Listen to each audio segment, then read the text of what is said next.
Hi all, welcome to ക്രിക്കറീന. ഈ വർഷത്തെ IPL വേണ്ടിയുള്ള കാത്തിരിപ്പിലാണ് ഇപ്പോൾ ഇന്ത്യൻ ക്രിക്കറ്റ് പ്രേമികൾ ഉള്ളത്. മെഗാ ഓപ്ഷനൊക്കെ വളരെ മികച്ച രൂപത്തിൽ കഴിഞ്ഞു. ഓരോ ടീമുകളും ഇപ്പോൾ തങ്ങളുടെ പുതിയ ക്യാപ്റ്റന്മാരെ പ്രഖ്യാപിച്ചുകൊണ്ടിരിക്കുന്ന ഒരു സന്ദർഭമാണ്. ഏതായാലും ക്രിക്ക് ബസ് ഇത്തവണത്തെ IPL ബന്ധപ്പെട്ട ചില അപ്ഡേറ്റുകൾ നൽകിയിട്ടുണ്ട്. ഫിക്സ്ചറുമായി ബന്ധപ്പെട്ട ചില അപ്ഡേറ്റുകളാണ് നൽകിയിട്ടുള്ളത്. ആദ്യത്തെ മത്സരം അത് RCBയുടേതാണ് എന്നാണ് ഇപ്പോൾ ലഭിക്കുന്ന വിവരങ്ങൾ.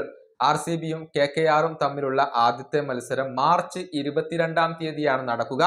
കൊൽക്കത്തയിലെ ഈഡൻ ഗാർഡനിൽ വെച്ചുകൊണ്ടായിരിക്കും ഈ മത്സരം നടക്കുക എന്നാണ് പ്രമുഖ ക്രിക്കറ്റ് മാധ്യമമായ ക്രിക്ക് ബസ് ഇപ്പോൾ നൽകിയിരിക്കുന്ന വിവരങ്ങൾ. ആദ്യത്തെ മത്സരത്തിൽ RCBയും KKRും തമ്മിലാണ് ഏറ്റുമുട്ടുക. കൂടാതെ മറ്റു ചില വിവരങ്ങൾ കൂടി അവർ നൽകിയിട്ടുണ്ട്. അത് നമുക്കൊന്ന് പരിശോധിക്കേണ്ടതുണ്ട്.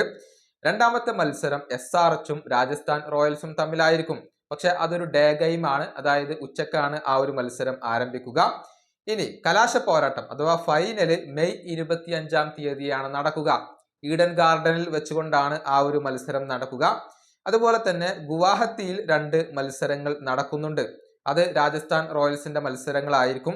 അതുപോലെ തന്നെ ധർമ്മശാലയിൽ 3 മത്സരങ്ങൾ നടന്നേക്കും എന്നാണ് ക്രിക്ക് ബസ് ഇപ്പോൾ റിപ്പോർട്ട് ചെയ്തിട്ടുള്ളത്. അതുപോലെ തന്നെ ക്വാളിഫയർ 1ഉം എലിമിനേറ്ററും ഹൈദരാബാദിൽ വെച്ചുകൊണ്ടാണ് നടക്കുക. അതുപോലെ തന്നെ ചെന്നൈ സൂപ്പർ കിങ്സും രാജസ്ഥാൻ റോയൽസും തമ്മിലുള്ള മത്സരം അത് ഗുവാഹത്തിയിൽ വെച്ചുകൊണ്ട് അരങ്ങേറും എന്നാണ് ഇപ്പോൾ ക്രിക്ക് ബസിന്റെ റിപ്പോർട്ടുകൾ ചൂണ്ടിക്കാണിക്കുന്നത്. അതായത് ആദ്യത്തെ മത്സരം കൊൽക്കത്തയിൽ വെച്ചുകൊണ്ട് RCBയും KKRും, അതുപോലെ തന്നെ ക്വാളിഫയർ 1ഉം എലിമിനേറ്ററും അതുപോലെ ഹൈദരാബാദിൽ വെച്ചുകൊണ്ട്, ക്വാളിഫയർ 2 കൊൽക്കത്തയിൽ വെച്ചുകൊണ്ട്, ഫൈനൽ കൊൽക്കത്തയിൽ വെച്ചുകൊണ്ട്. ഇങ്ങനെയാണ് ഇപ്പോൾ ലഭിക്കുന്ന വിവരങ്ങൾ. ഏതായാലും മാർച്ച് 22-ാം തീയതിയാണ് IPL തുടങ്ങുക എന്നാണ് ക്രിക്ക് ബസ് ഇപ്പോൾ അവകാശപ്പെട്ടിട്ടുള്ളത്.